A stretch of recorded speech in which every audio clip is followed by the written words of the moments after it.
नमस्कार किसान भाइयों, स्वागत है आप सभी का आपके अपने YouTube चैनल किसानों की पाठशाला में।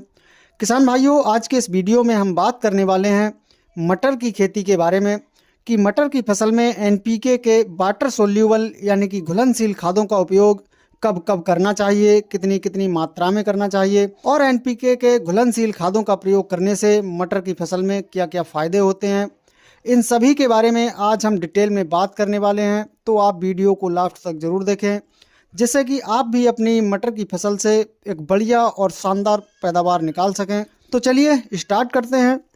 किसान भाइयों, बात करते हैं मटर के बारे में। तो किसान भाइयों, अगर आपने इस बार मटर की बुआई की है या आप मटर की बुआई करने वाले हैं, तो मटर की खेती करते समय आपको यह जानकारी होना ज़रूरी है कि मटर की फसल में कौन से समय पर और कौन से पोषक तत्व डालना चाहिए। तो किसान भाइयों, जो मेन पोषक तत्व होते हैं जैसे नाइट्रोजन, फास्फोरस और पोटास, इन पोषक तत्वों की सभी फसलों में बहुत महत्वपूर्ण भूमिका होती है। यह पोषक तत्व फसल की शुरुआती अवस्था में भी जरूरी होते हैं और उसके बाद भी काफ़ी आवश्यक होते हैं।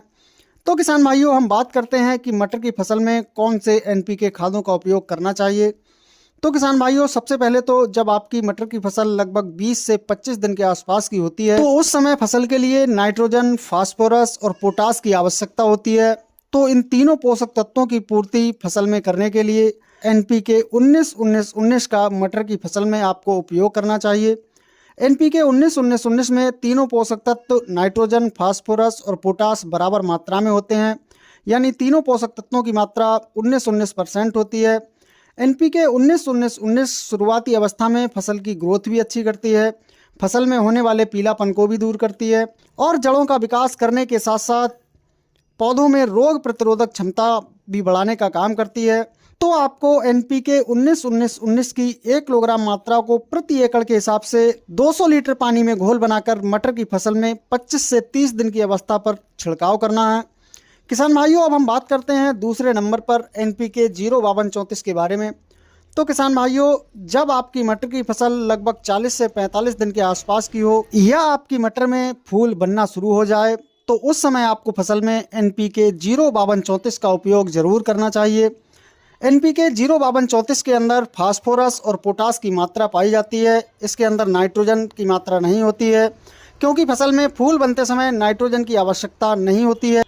तो इस समय आपको NPK 05234 की 700 से 800 ग्राम मात्रा प्रति एकड़ के हिसाब से लेकर 150 से 200 लीटर पानी में घोल बनाकर मटर की फसल में स्प्रे करना चाहिए। किसान भाइयों, अब हम बात करते हैं NPK 0050 के बारे में। तो किसान भाइयों, जब आपकी मटर की फसल में फलियां बनना शुरू हो जाएं या फलियों में दाना भराव शुरू हो जाए, तो इस समय आपको NPK 0050 का अपनी मटर की फसल में स्प्रे करना चाहिए। NPK 0050 में 50% पोटास की मात्रा होती है और फसल में फलियां बनते समय या फलियों में दाना भराव के समय सबसे ज़्यादा पोटास की आवश्यकता होती है। तो आपको NPK 0050 की 1 किलोग्राम मात्रा प्रति एकड़ के हिसाब से लेकर अपनी मटर की फसल में स्प्रे करना चाहिए। NPK 0050 के स्प्रे से फलियों में दानों का भराव एक समान होता है, फलियां ठोस होती हैं और फलियों की जो क्वालिटी है वो भी अच्छी बनती है। तो किसान भाइयों, आपको अपनी मटर की फसल में अलग अलग स्टेज पर NPK के इन अलग अलग फार्मूलेशन का छिड़काव करना है, जिससे कि आप अपनी लहसुन की फसल से एक बढ़िया और शानदार पैदावार ले सकें। किसान भाइयों, जानकारी पसंद आई हो तो वीडियो को लाइक एवं शेयर जरूर करें।